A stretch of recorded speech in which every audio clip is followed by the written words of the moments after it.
It certainly is not a secret if you've been following this channel that I've had my fair share of automotive trials and tribulations. I've had good cars, bad cars, dead cars, and even the good cars have been totaled in accidents, not by me. Now, I don't necessarily want to celebrate too soon, but I do think it is time to properly announce probably one of the most anticipated vehicles on this channel, and it happens to now be mine, the 2003 Lexus LS 430. Ultra luxury.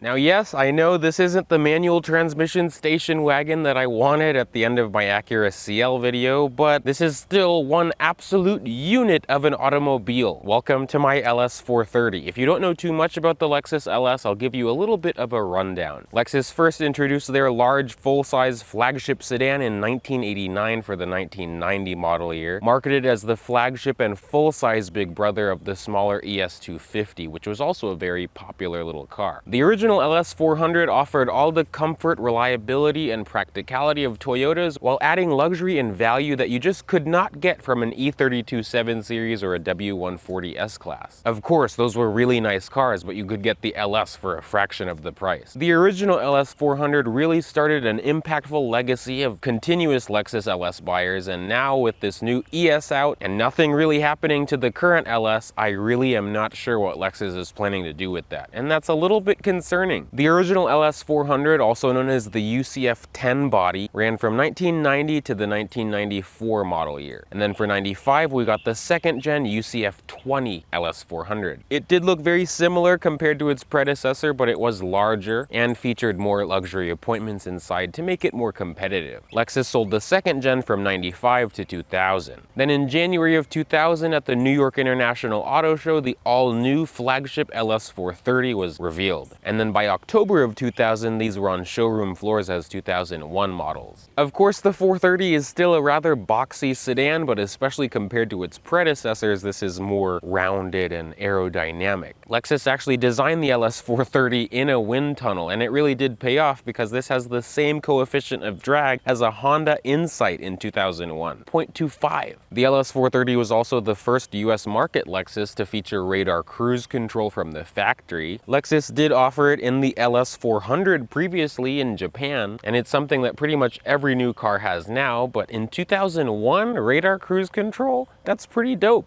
Pretty much all LSs are desirable vehicles because every LS is a good LS. I will say the facelift models of the LS 430 are more valuable than something like this. Upon face value, it isn't a huge difference front and rear, but actually there's a lot different between pretty much the entire front end and the rear end as well. Lexus didn't just change the LS 430 on the exterior in the 04 refresh, but they also got a new 6-speed automatic and a few other new materials and color combinations. After 2006, Lexus retired the LS 430 for the all-new and even bigger LS 460. As you would expect from Lexus in their flagship sedan, these are built in the motherland in Toyota's Aichi, Japan plant. It's also the same factory that its twin is made, the Toyota Celsior, which is the same car as this but sold in other markets. Now this pretty thing right next to me is my own personal LS 430. This is my new to me 2003 LS 430 ultra luxury in crystal white pearl with the Urku interior. For those that don't know, I recently traded my Acura 3.2 CL. I wanted to sell it as I wanted something manual and something more fun, but the previous owner of this car actually reached out to me on my Facebook listing and wanted my Acura. He offered this LS 430, and who would say no to an LS 430? This thing has 128,000 miles on it, just the brink of 129, and it's really in great shape. It's one of the cleaner LS 430 pre-facelifts especially that I've seen. Not exactly sure how long I want to keep it, so if anyone is interested for the right number, maybe you can get me into the manual wagon of my dreams. The MSRP of this 03 Ultra Luxury, as you see it here, was a nice $69,697, just under $70K in 03. Nowadays, that's actually around $130,000, about $128K. Now, if you have never heard of an ultra luxury Lexus, this means that it's the top model in the lineup. They offered the ultra luxury for the LS 430, 430 and also in the mid-2000s the ES350. Really nice cars. In this case, this 03 Ultra Luxury added an abundance of features like 4-corner air suspension, which is also adaptive, radar adaptive cruise control, upgraded leather seats with heating and cooling,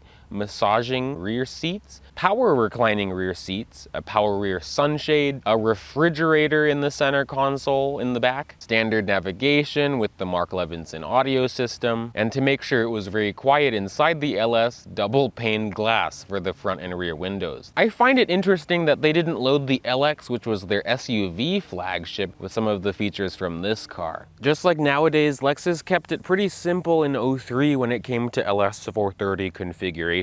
You could only get it in one config, as you could see it here, just under $55,000, but you could choose a variety of option packages to make your LS even more luxurious if you wanted, ranging from the custom luxury, of course the ultra luxury. There was also a rear entertainment package, upgraded leather package. Lexus even offered a touring package which added sport suspension to the LS 430 as well. I really do miss this era of Lexus because pretty much everything in their lineup had an 8-cylinder or the V6 as well, but of course the flagship 430 only got an 8-cylinder under the hood, and it was the same one that you'll find in the GS 430, which I had as well. Under the hood of the LS 430, we'll find the 3UZ FE. It really is a fantastic engine. It's a 4.3 liter dual overhead cam V8 with variable valve timing. Again, you'll also find this engine in the GS 430 and also the SC 430. In this application, it makes 290 horsepower and 320 pound-feet of torque. Very smooth numbers, and in this case as well, 5-speed automatic transmission to only the rear wheels. Lexus built this engine cleanly as well. This engine was actually one of the first V8s in America to be considered a ULEV vehicle, ultra low emissions vehicle. I feel like Lexus was a little bit optimistic when it came to fuel economy though, because this was rated at 17 in the city, 25 on the highway, and a combined rating of 22. The highway figures very accurate,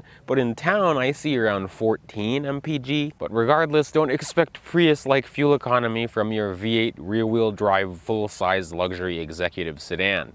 The 3UZ in this is also known to be very reliable as well, extremely trouble-free and pretty predictable. As long as you keep putting 93 octane in it, you won't have to worry about replacing spark plugs or knock sensors prematurely. I say that because I had to do the knock sensors on my GS. Both knock sensors and the starter are actually inside the engine in the valley, so you have to take out the intake manifold. I have a video of that which will be up here, but it is a process, but totally DIY-able. I would definitely say from experience, these old Lexus V8s like to have their evap issues. They just like to throw codes because of the gas cap or vapor canisters, things like that. Lastly, these V8s from Lexus and Toyota run on timing belts, so it's good to replace those every 70 to 100,000 miles or before 10 years. It's a crucial part of the engine timing that really will keep this going for a long time. Think of the engine's timing as your heartbeat. We already knew that the LS is a large car. This thing sits at 196.7 inches long, making it just as long as some minivans and SUVs at the time, and also almost 8 inches longer than the GS 300 and GS 430 in 01, and get this, almost 2 feet longer than the IS 300. This one, being an ultra luxury model, is riding on 4-corner adaptive air suspension, so you can make it firm or soft, and it can also go up and down in this more normal height. However, the suspension on this car will be much more expensive to maintain. As you can see, this one is riding on these 17-inch alloy wheels that are optional. You could get 16s on the LS 430 as well. When it comes to getting into the trunk of your 01 to 03 LS 430, you can either push and hold the button on the key fob, pull the lever inside the vehicle, or twist the little key slot and then the trunk will pop. If you have a model with the smart key system, you can just click a little button and then it will pop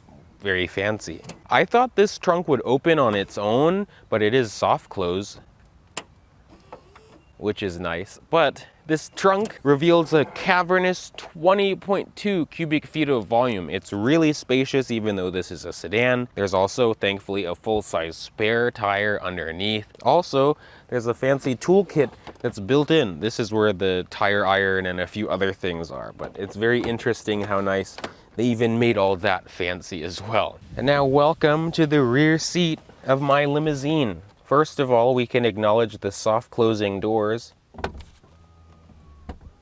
Always really cool. But yes, welcome to the rear seat of my LS 430 Ultra Luxury. First of all, I will mention this has a third climate control zone for the rear passengers. There's many air vents. There's 2 air vents on the back side of the center console. There's air vents on the ceiling, and then there's air vents on the floor as well. So plenty of ventilation back here. Part of that rear AC package also is, aside from my tissue box, back here, this has a fridge for the rear seat passengers. It's not huge, maybe 3 to 6 bottles in here, but you can fit things in there, and it does work. In terms of other crazy amenities, the rear seat in this UL power reclines. If the car was on too, these 2 rear outboard seats also would massage. It more is like a vibrator for your back than anything. It's not like these new cars, which are like the headrests are power. Everything is power everywhere in this car. There's a whole lot of controls for the audio system as well, so the rear passengers can control what's playing. The armrest in between these 2 seats is very soft and comfortable, and then if you open that up, that reveals the buttons for the heated rear seats, which is very nice on a cold day, not like today, and then the button for the power rear sunshade as well. Lexus thankfully provided us with 2 reasonably sized cup holders in the back and some storage where you could put your car phone, but that's all. You can also put this up, and then 3 people could sit back here pretty comfortably, but I keep this down pretty much all the time because it looks cool. I guess just so you can see how I fit in the car, I'll keep it up because I'm 5'9" and I have plenty of space. The driver's seat is all the way back in its tracks. This passenger seat you can also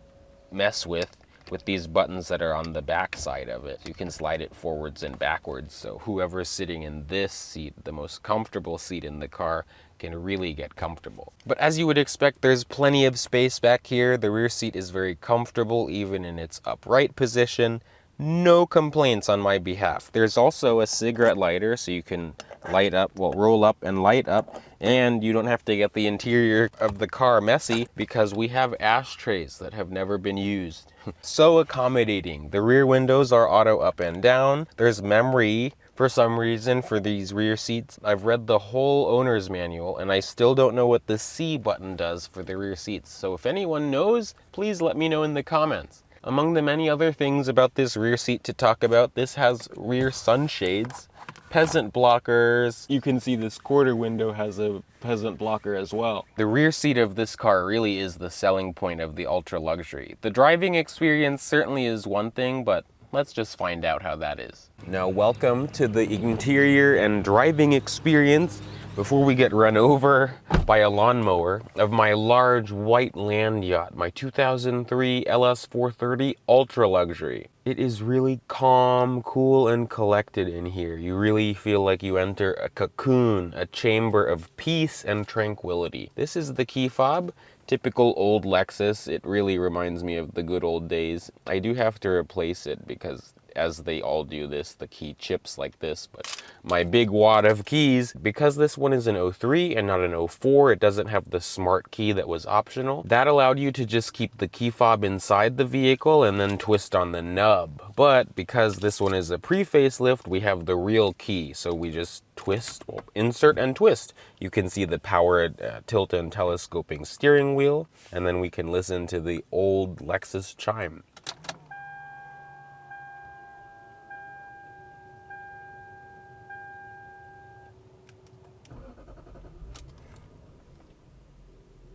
This thing really still feels like a nice old money car. All the materials feel great as you would expect. This one, thankfully, with its 128,000 miles, and it's been in my garage and then garage kept pretty much its whole life.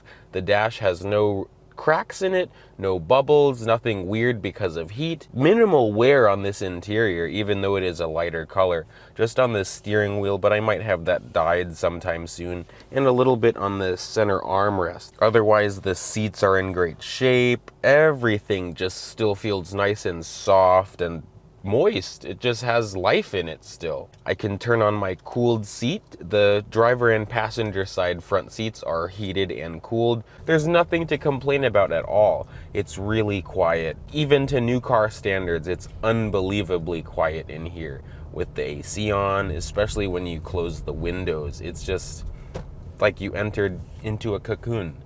We can see how the power is, but this car isn't something I really want to be driving quickly anyway.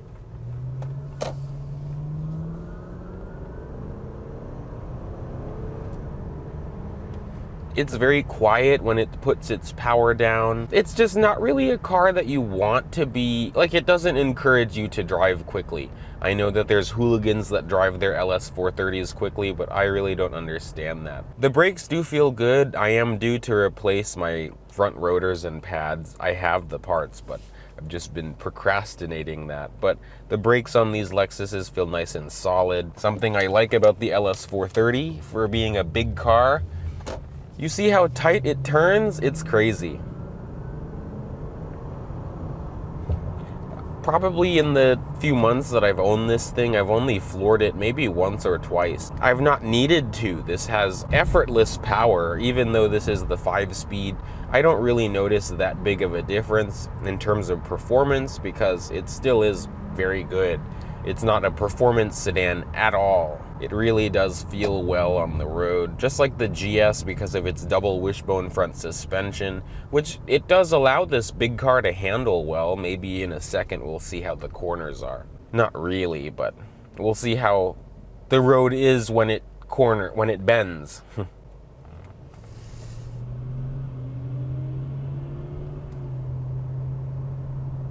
The drivetrain is very polite, very quiet in this car. You really feel proper. It feels nice to hold this 4-spoke leather-wrapped steering wheel. It also has that real wood trim.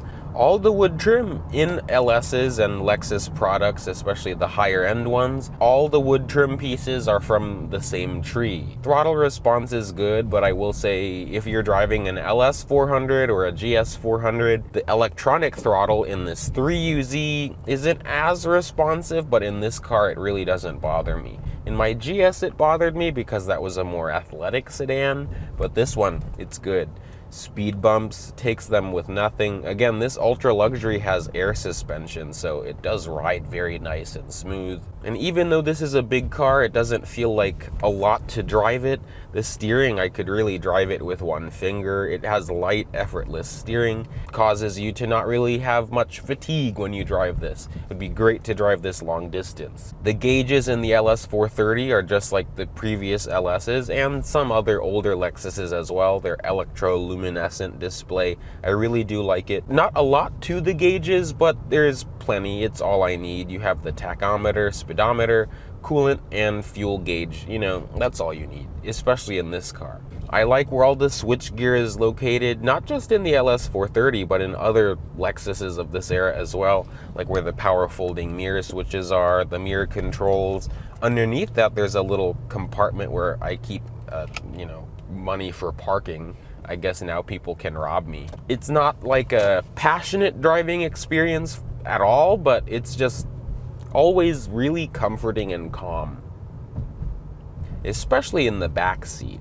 I almost forgot to mention the steering wheel does have buttons on it. On the left side, you'll see some audio controls, like on the back side of the wheel and also on the front. On the right side, those control the trip computer. There's a nice LS 400. Those control the trip computer, and also because this one is with the radar cruise control, if you go into display 2, with cruise control on, you can see the radar system. It really is a nice car to drive. It just has that smooth, velvety 2000s Lexus feeling. This is just the pinnacle of that because the RXs feel great, the GXs, every Lexus model of this era just had a really smooth, proper feeling to them, very well built.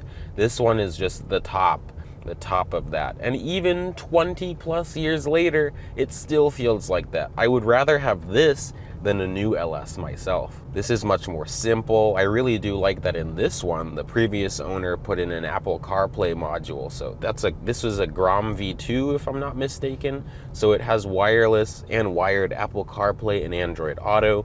built into the factory display. I believe it's only a 7-inch display. The screen is responsive. Even with the CarPlay dongle, it doesn't make it laggy or glitchy in any way. I've not really ever been bothered by this thing. No complaints on my behalf. It just makes the car feel much newer and more daily drivable for sure. The factory head unit is also pretty decent, but remember this is 2003, so it's not like the later 2000s Lexuses like in 07 where it had the more clear display, but not so bad. Also, because this is an 03, this does not have a backup camera. 04 got that. The Mark Levinson audio system does sound pretty good in this car. I honestly would say it sounds better in the older Lexuses than the newer ones, which is weird. You can see how the pan is.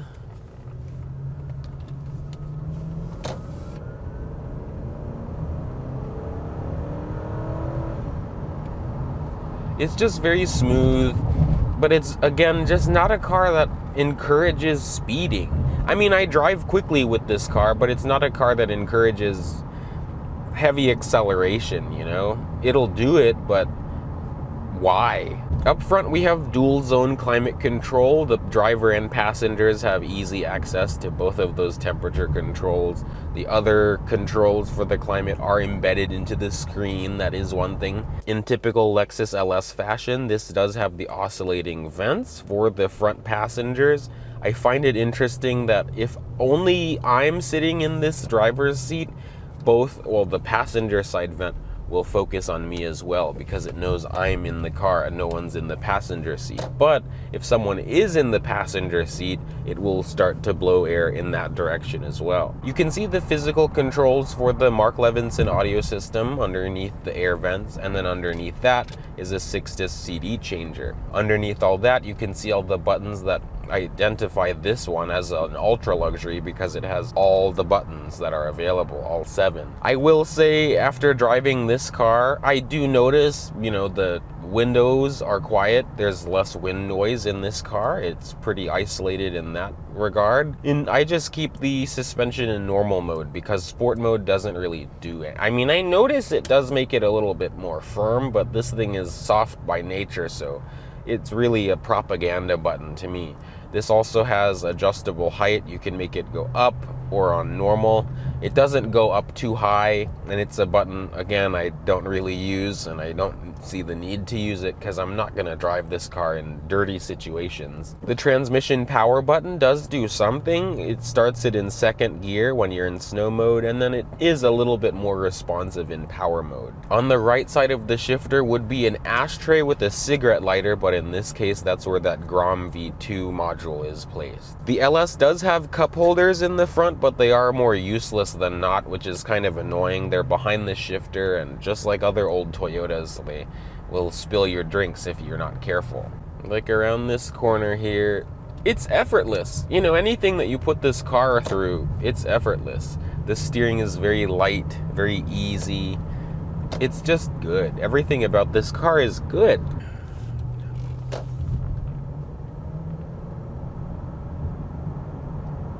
You don't hear too much of the engine, which is good.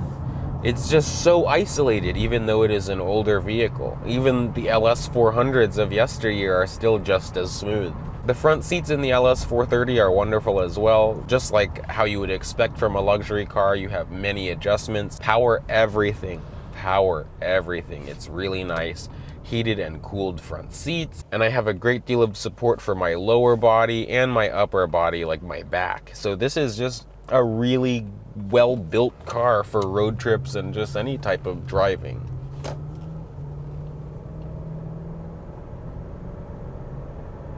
Visibility isn't bad at all. The windows are big, easy lines, because it's not like it has stupid, unnecessary hips.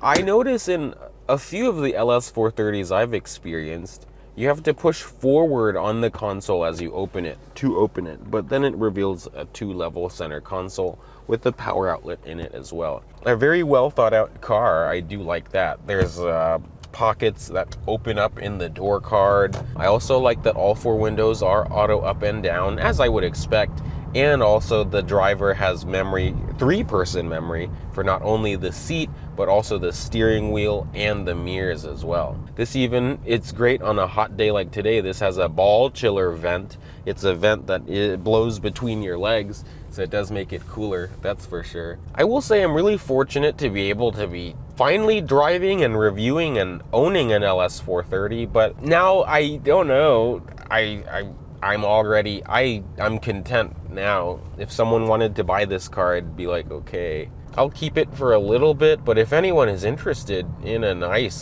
this is a really nice example of an LS 430. If anyone is interested and wants to help me get into the V70R of my dreams, let me know. And that, my friends, brings us to the end of our time with my new to me Lexus LS 430 Ultra Luxury. It really has been a treat and a blessing to be able to drive this car and not have to buy it, you know? Because especially in its ultra luxury trim, these things go from like $7,000 to $10,000 and more if it's a facelift model. Also, let me know if you'd like to see any more videos of this car. I'm curious what kinds of other LS 430 content you'd like to see. But before I really start melting today and I can start to cool down, I appreciate you watching this video. Stay tuned for many more Lexus, Volvo, Toyota, Honda, Acura, whatever videos, but I appreciate you all following along, and I'll see you all in the next video. Bye, peeps.